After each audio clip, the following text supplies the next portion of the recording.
नमस्कार दर्शक बंधु चलतु जानिबा आज सकाळर टॉप न्यूज ता पूर्व चैनल को प्रथम थर विजिट करथिले चैनल को सब्सक्राइब करिया पई जम्मारू भूलिबेन। आज सकाळर प्रथम न्यूज पुणी भिजिबो ओडिशा। सांप्रतिक पाणीपाग रिपोर्ट अनुसार पाणीपाग प्रणाली पूर्व और उत्तर पूर्व ओडिशा रे प्रबल प्रभाव बजाय रहिबो। एही भारीरु अत्यधिक वर्षा हबार संभावना अछि। एनै संपर्क रे सूचना देले आईएमडी। राज्यर उत्तर जिला गुड़िक रेड अलर्ट जारी करिछि पाणीपाग विभाग। तेणु सबुठारु प्रबल वर्षा एवं केतेक स्थान रे 20 सेंटीमीटर अधिक वर्षा हबार संभावना रहिछि। ओडिशार केतेक जिल्ला रे एही प्रभाव रहिबो। आसंता 2 दिन मध्य प्रबल वर्षा हबार संभावना अछि। परवर्ती खबर युक्त 2 खाता रिचेकिंग पई आवेदन आरंभ। तेणु जो पिला माने युक्त 2 परीक्षा देथिले एवं खाता रिचेकिंग करिया पई चाहुचंती वर्तमान जून 13 पर्यंत आपण माने आवेदन करि पारिबे। तेणु गत वर्ष परीक्षा देइतिबा पिला माननक पई गुडे बहुत बड़ खुशीर खबर। जो माने निजर परीक्षा फल रे संतुष्ट नांती से माने वर्तमान जाकी रिचेकिंग पई आवेदन करि पारिबे। तेणु गत मासरे परीक्षा फल जो प्रकाश पाइतिला सेथिरे परीक्षार्थी माननक पई वर्तमान जाकी आसिला नुआ अपडेट।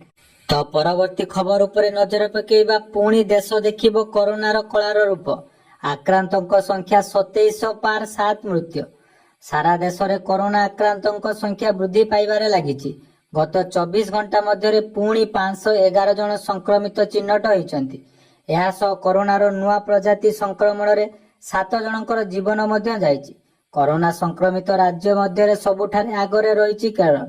वर्तमान पर्यंत 1147 जन संक्रमण शिकार होइछन्ति। तो वर्तमान जदि देखिबा देश रे मोट 2710 जन संक्रमित चिन्हट होइछन्ति। सेमानक मध्यरु ओडिसा रे 8 जन को कोरोना मध्य बढ़िछि। तेणु आसंता किछि दिन मध्य कोरोनार एही प्रभाव आगो को बढ़िबो कि नै ता नै चिंता व्यक्त करिछि स्वास्थ्य विभाग। दिल्ली, गुजरात, कर्णाटक, पंजाब, तमिलनाडु रे गत 24 घंटा रे जनक लेखाएं मृत्यु घटिछि। महाराष्ट्र रे 2 जन एवं पंजाब रे मध्य मृत्यु संख्या वर्तमान जाकी बढ़िबारे लागिछि। तो परवर्ती खबर प्राकृतिक विपर्यय रे वर्तमान राज्य सरकार तरफ क्षतिग्रस्त को मिलिबो क्षतिपूरण। अदिनिया वर्षा रे जदि चाषींकर क्षति हुए तेबे चाषी को वर्तमान सरकार तरफ समीक्षा करा जाई रिलीफ कमिशनर द्वारा टंका मिलिबा पई जाउची। तथ्य अनुसार 27 रु 30 मे मध्य राज्य रे होइतिबा वर्षा प्रभाव रे केन्द्रापड़ा, कलाहांडी, जगतसिंहपुर, कंधमाल, नवरंगपुर भली जिला मानकर अधिक वर्षा हेबा फल क्षयक्षति को वर्तमान सरकार आखि आगरे रखी टंका प्रदान करिवे। यार परवर्ती अपडेट 5 वर्ष अभिज्ञता नथिले आम बस ड्राइविंग मना। आपण माने जानिथिबे किछि दिन होला आम बस रे विभिन्न प्रकार दुर्घटना होउची। तेणु वर्तमान जाकी विभाग तरफ कड़ा निष्पत्ति निया जाईची। जो माने ड्राइविंग करिया पई जाउचंती बा जो मानकर ड्राइविंग लाइसेंस अछि 5 वर्ष रु अधिक अभिज्ञता नथिले से माने आउ गाड़ी चलै पारिबे नै। एने जाकी विभाग तरफ सूचना दिया जायछि। यार परवर्ती खबर आसिला आउ एक नुआ अपडेट बदलिबो मास्टर कैंटीन लना। ओडिशा सरकार तरफ ओडिशा अस्मिता को गुरुत्व दिया जिवो। तेणु इंग्रेज अमलरु थिबा प्रमुख स्थान गुड़िकर नाम परिवर्तन हबो बोली सूचना दैचंती गृह निर्माण और नगर उन्नयन मंत्री कृष्णचंद्र पात्र। तेणु खूब जल्दी सरकार बदली पारंती मास्टर कैंटीन लना। भुवनेश्वर भली एक जगार जमीती ओडिया अस्मिता को आगो को केमिति बढ़िबो एने सरकार तरफ आसिला आउ एक बड़ अपडेट। वर्तमान आउ गोटे नुआ अपडेट भत्ता टंका को नहीं राज्य सरकार बड़ घोषणा।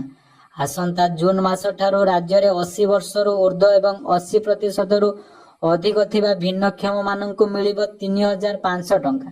तेणु सरकार तरफ जो घोषणा करा जायतिला भत्ता टंका वृद्धि करा जिबा पई वर्तमान से नहीं आसिला आउ गोटे इम्पोर्टाट अपडेट। चलित मास ठारू जून मास रे 3500 टंका पई जाकी राज्य सरकार तरफ मिलिला अपडेट। परवर्ती अपडेट आसिला जिओर आकर्षणीय प्लान। तेणु आपण मानक पाखरे जदि जिओ सिम अछि ताले समस्त सिम ठारू जिओ आनिला आउ गोटे सुंदर प्लान। जिओर एही प्लान ले 949 टंका रिचार्ज रे आपण मानकु असीमित कॉलिंग सहित दिनकु 2 जीबी डाटा स्पीड मिलिबो एवं 100 एसएमएस सहित 5G रो सेवा आपण माने पाई पारिबे। तेणु जिओ ए प्रीपेड रिचार्ज प्लान ले असीमित 5G डाटा प्रदान करियो बोली जाकी सूचना देछि। तो परवर्ती अपडेट हाउसफुल 5 रो ट्रेलर हैला रिलीज। आपण माने जानिथिबे हाउसफुल रो पूर्व सिनेमा गुड़िक दर्शक बेस भल पाइबा देइथिला बेले यार पंचम भाग जाकी आसीबा पई जाउची। ट्रेलर देखि फिल्म टी पूर्व भली मध्य सुपरहिट हेबो बोली रिव्यू देबा आरंभ करिसंती दर्शक। ट्रेलर रे देखि जणा पडुची फिल्म रे काहा को हत्या करा जायची आ संपूर्ण फिल्म कॉमेडी रे भरपूर हेची। तेणु एही फिल्म रे आपण मानक सामना को आसीबे अक्षय कुमार, अभिषेक बच्चन, चंकी पांडे भली बहुत सुंदर सुंदर कलाकार। यार परवर्ती अपडेट व्हाट्सएप रे रहिबो लॉग आउट रो ऑप्शन। जदि आपण एपरि एक फीचर चाहुचंती जहा द्वारा आपनकु आपनकर व्हाट्सएप अकाउंट डिलीट करिया पई पड़िबो नाही एवं व्हाट्सएप आपण माने जदि अधिक समय यूज करिया पई चाहुनांती ताले व्हाट्सएप रे वर्तमान जा कि लॉग आउट ऑप्शन आसीबार को जाउची जहा द्वारा कि आपण माने निज मोबाइल रे थिबा व्हाट्सएप को आपण माने जे कोनसी समय रे लॉग आउट करि पारिबे एवं लॉग इन करि पारिबे। तेणु गोटे बहुत बड़ अपडेट जाकि वर्तमान व्हाट्सएप रे जॉइन होवा पई जाउची। तो परवर्ती अपडेट गिरफ हेले मुख्य जंत्री बैकुंठनाथ षडंगी। राज्य रे विजिलेंस द्वारा आउ जणे सरकारी बाबुंकर खुलिला गुमर। गिरफ हेले मुख्य जंत्री बैकुंठनाथ षडंगी। गतकाली विजिलेंस चढ़ाऊ बेले मिलिथिला विपुल परिमाणर टंका। 2 दिन पर से तांको चाकरी रु विदाय नै थांते किंतु आय बहिर्भूत संपत्ति ठूल अभियोग रे तांको बासभवन रे जाकी चढ़ाऊ कोथिला विजिलेंस। अनुगुल रे थिबा बासभवन सहित 4टी स्थान रे चढ़ाऊ करिथिला विजिलेंस। यार परवर्ती खबर बढ़िला धानर एमएसपी। वर्तमान जाकि केंद्र सरकार तरफ आसिला बहुत बड़ अपडेट बढ़िला खरीफ फसलर एमएसपी। तो धान सहित 14टी खरीफ फसलर एमएसपी वृद्धि करचंती केंद्र सरकार। धान क्विंटाल पछा 69 टंका वृद्धि कले केंद्र सरकार। ता सहित बाजरा पछा 150 टंका, मांडिया 596 टंका वृद्धि को अनुमोदन देइचंती केंद्र सरकार। हरड़ डाली 450 एवं मुग डाली क्विंटाल पिछा 68 टंका वृद्धि करिथिबा बेले बादाम 480 टंका वृद्धि पाइछि। यार परवर्ती अपडेट जाकि मंत्री द्वारा सूचना वैज्ञानिक एवं कृषक मिसिले चाषर उन्नति हेबो। सूचना देले केंद्र कृषि मंत्री आपण मानक पई खूब जल्दी मिलिया पई जाउची पीएम किसान टंका। यार परवर्ती अपडेट जाकि आसंता 1 तारिख ठारो बढ़िबा को जाउची बहुत सारा परिवर्तन।